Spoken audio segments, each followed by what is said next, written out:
खिदमत वाले आए हुए थे और मेरे दोस्त भी थे, और मैं चाहता था कि लोगों से यहाँ मुलाकात करवाऊँ उनकी, और उसके लिहाज से उनको इनकरेज करना मकसद था। सब लोग मिलके,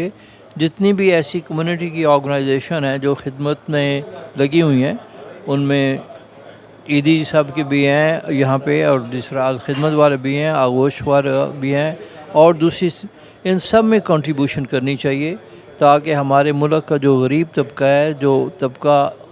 इन सारे वसाइल से फ़ायदा नहीं उठा सकता, जिनके मसाइल हैं, उनको उनकी मुसीबतें दूर की जा सकें, उनको वसाइल दिए जाएं, वो अच्छी तालीम हासिल कर सकें, कम अज़ कम उनको पीने का पानी अच्छा मिल सके, और जो भी फैसिलिटियाँ हैं कि ज़िंदगी में वो भी बेहतर ज़िंदगी गुजारने के काबिल हो सकें। हम एहसास दिलाना चाहते हैं पाकिस्तानियों को कि अपने वतन में अगर कोई और काम नहीं भी कर रहा तो मायूस होने की ज़रूरत नहीं है। अल-खिदमत का प्लेटफॉर्म मौजूद है, और हम उम्मीद करते हैं कि हम मिलकर पाकिस्तान पे एक बड़ा इम्पैक्ट क्रिएट कर सकते हैं, चाहे वो डिज़ास्टर के पस मंज़र में हो, चाहे वो तालीम के पस मंज़र में हो, चाहे वो हेल्थ के पस मंज़र में हो, या आरफन बच्चों की सपोर्ट के हवाले से हो। तो मैं उम्मीद करता हूँ पाकिस्तानी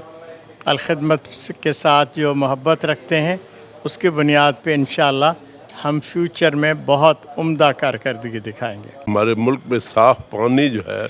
वो उसका हसूल जो है वो बहुत मुश्किल है। हमने पूरे मुल्क में वाटर फिल्ट्रेशन प्लांट्स और पहाड़ी इलाकों में जो है वो ग्रेविटी फ्लो के प्रोजेक्ट्स, और मैदानी इलाकों में कम्युनिटी हैंड पम्प्स, इस तरह के ये प्रोजेक्ट्स जो है वो हम कर रहे हैं, और इस वक्त तक तकरीबन 15 लाख के करीब लोग जो हैं वो हमारा डेली साफ़ पानी से मुस्तफ़ीद होते हैं, और इंशाअल्लाह हम इस प्रोजेक्ट को मुल्क के कोने कोने तक पहुंचाएंगे ताकि हर आदमी को साफ़ पानी मुयस्सर आ सके। रीड फाउंडेशन एक एजुकेशन सिस्टम में बहुत बड़ी NGO है, जो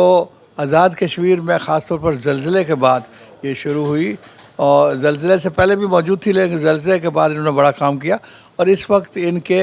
बेहतरीन एजुकेशन का निसाब है इनके पास, और 400 स्कूल जो है आज़ाद कश्मीर में और इस्लामाबाद और जेलम तक की पट्टी में मौजूद हैं, और ये काम कर रहा है। और इनकी जो तालीमी मयार है इनका इतना बुलंद है कि ये जो आज़ाद कश्मीर बोर्ड में 40 सीटें, उसमें से 35-36 पोजीशन ये ले जाते हैं। ये रीड फाउंडेशन जो है कोशिश कर रहा है कि अमेरिका, कनाडा में भी इसकी रजिस्ट्रेशन हो जाए, इंशाल्लाह जल्दी हो जाएगी। मैं इन सब का शुक्रगुजार हूँ कि इन्होंने बड़े शॉर्ट नोटिस पे यहाँ पे आके मुझे ये मौका दिया है कि हम सब मिल के बैठें। अब आरफुल हक साहब का भी शुक्रिया अदा करता हूँ, आरफुल हक साहब जो सीनियर सहाफ़ी हैं जंग के, अब्दुल शकूर साहब का भी, वकास साहब का भी, और बाकी सब मेहमानों का जो आए हुए हैं।